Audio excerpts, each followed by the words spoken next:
இந்த நியூஸ் பேப்பரில் போட்டிருக்கிற மாதிரி நடந்தது தான் இந்த கதை. காலேஜே கண்ட்ரோலில் வச்சுருந்த 2 பேர், சூர்யா, தேவா. இதில் சூர்யா ஜாதி வெறியில் ஊறி இருந்தான். தேவா அதுக்கு சப்போர்ட்டாக இருந்தான். இவங்க 2 பேரும் இந்த காலேஜே அப்படி தான் வச்சுருந்தானுங்க. பாரதியார் ஃபோட்டோ எடுக்க சொன்ன எடுத்துட்டேடா. ஒரு வேலையும் செய்யாத. சரி, ஏடிஎம் கார்டு கொடு.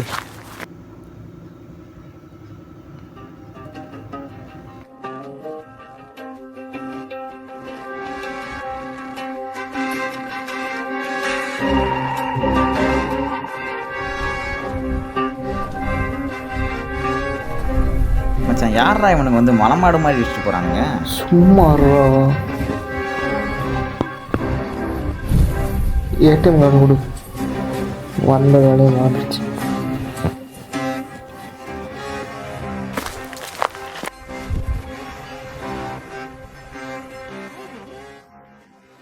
இது என்னது? டேய், இது அவனுங்க பர்ஸ் தானே? விட்டுட்டு போயிட்டாங்க பாரு. இது வை வரேன். ஐயோ, டேய் போயிட்டாங்களா? எங்கே அதை கொடு மச்சான். காசு நிறையா இருக்குடா, நம்மளே வச்சுக்கலாம்டா. இதை விட்றா. அட என்னடா நீ? சரி, நானும் ரொம்ப நாளாக பார்த்துட்ருக்கேன். நீ என்ன அவனுங்களே நோட்டம் போட்டுட்ருக்க? என்ன பிரச்சனை? அதெல்லாம் ஒரு காரணமாக தான் இன்றைக்கி முடிஞ்சிடும். எப்படி அவங்ககிட்ட நெருங்குறதுன்னு நினச்சிட்டு இருந்தேன். கடவுளாக பார்த்து இந்த வாய்ப்பை கொடுத்தாரு. நான் பர்ஸு விட்டுட்டு போயிட்டீங்க அங்கே ஏடிஎம்மில். ஆமாம், தான் எந்த காலேஜு?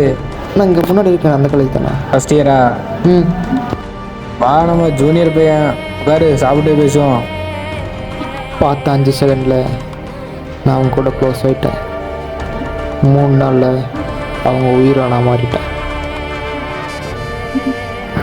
நான் சூழ்ச்சி செய்கிறது தெரியாமல் என் கூட தேவா ரொம்ப நெருக்கமாக இருந்தான். ஆனால் சூர்யாவை விட்டுட்டான். கூட இருக்கிற வரைக்கும் தெரியல. ஆனால் அவன் கற்று அன்றைக்கி அவங்க கூட ஒருத்த மீட் பண்ணும்போது தான் தெரிஞ்சது அவன் எவ்வளோ பெரிய ஆளுன்னு. இதுக்கெல்லாம் காரணமே எங்கள் அண்ணன் தான். அப்படி எதுக்குடா கூப்பிட்டேன்? இப்படிதான்டா நான் நடந்து போயிட்டு இருக்கிறப்ப பையனை தெரியாமல் அடிச்சிட்டேன். அவன் அதுக்கு ஜாதி பேர் சொல்லி அடிக்கிறான். எனக்கு என்ன பண்ணுறதுனே தெரில. இது மட்டும் இல்லை, காலேஜில் இப்படி தான் எதுவும் சொல்லி கிண்டல் பண்ணி சிரிக்கிறாங்க. இது யார்கிட்ட சொல்லி எழுதுறதுன்னு தெரியல. அப்பா அம்மா வேறு என்ன இப்படி வளர்த்திட்டாங்க. நான் என்ன பண்ணுறது? தீர்வே இல்லையா? முன்னாடியே சொல்லணும்டா. மூடி வச்சா எல்லாம் தெரிஞ்சிருமா? ஸோ அவனுக்காச்சும் கூப்பிடுவான். ஹலோ, எங்கடா இருக்க? வீட்டுக்கு வா. எதுக்குடா வர சொன்னேன்? இப்படி தானே எங்கள் அண்ணன் நடந்து போயிட்டு இருக்கும்போது தெரியாமல் அடிச்சிட்டான். அதுக்கு அவன் ஜாதி பேர் சொல்லி அடிச்சிட்டான்டா. இது இவன் மன உளைச்சலில் இருக்கிறான். சும்மா விடக்கூடாது. சும்மா இல்லை, என் உடம்பு ரத்தம், நான் போட்டிருக்க ட்ரெஸ்ஸு எல்லாமே அவன் உடம்புலேயே கொண்டுட்டான். நம்மளால முடியுமா? ஏதாச்சும் பிரச்சனை வந்துட்டு போதுடா பின்னாடி. எது வந்தாலும் பார்த்துக்கலாம். பிளான் பண்ண மாதிரி அடித்து அவனை தூக்கி ஹாஸ்பிட்டலில் சேர்த்திருந்தானுங்க.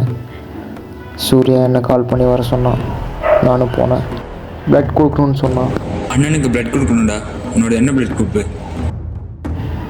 அண்ணே, இந்த நெகட்டிவ்ண்ணே. வாடா போலாம்.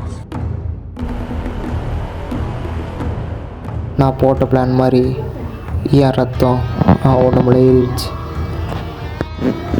அன்னைக்கு என் ரத்தம் இல்லைன்னா அவன் செத்துருப்பான். அதை உணர்த்ததுக்கு தான் அதை நான் பண்ணேன்.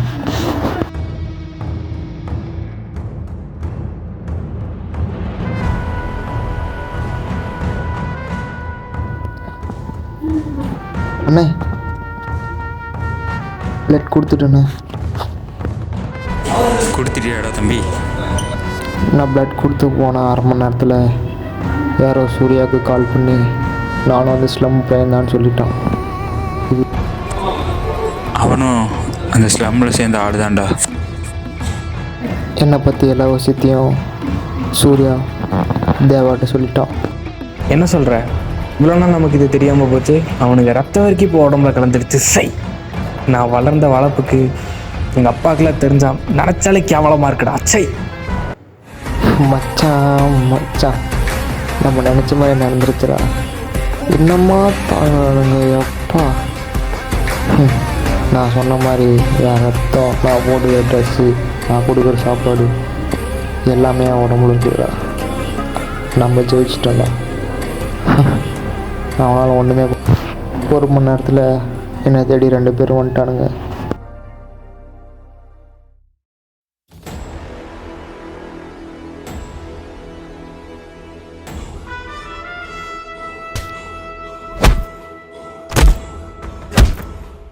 இப்போ வரைக்கும் நடந்ததெல்லாம் எங்கள் அண்ணன் நினச்சிட்டு இருந்தது, ஆனால் நடந்தது வேறு.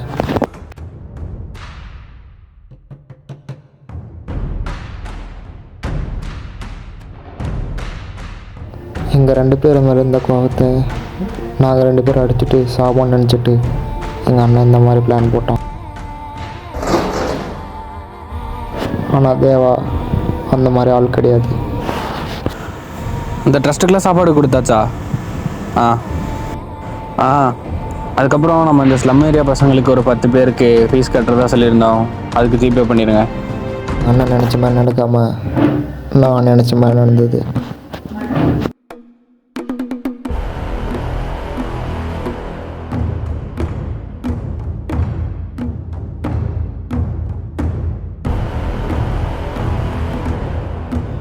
டேய், நீ இன்னும் சாகலையா? எனக்கு ஏன்டா அப்படி பண்ண? அப்பா என்னடானா எல்லாம் உனக்கே பண்ணுறாரு, நீ என்னடானா காலேஜுக்கு டானா சுற்றிட்டு இருக்க. சரி, எதை வச்சு வேணாலும் பழி வாங்கிக்கலாமாடா. எங்கள் நடுவில் நான் ஜாதியை கொண்டு வந்தேன். ஜாதியால் தான் எங்கள் ஸ்லம்மில் பாதி பேர் செத்தாங்க. இவன் அந்த ஜாதியை வச்சு எங்கள் 2 பேர்த்தையும் பிரிக்க பார்த்தான். அவன் தம்பி, அவனை பழி வாங்கணும்னு பண்ணிட்ட. ஆனால் நீ எங்களை தொட்டுருக்கூடாதுடா.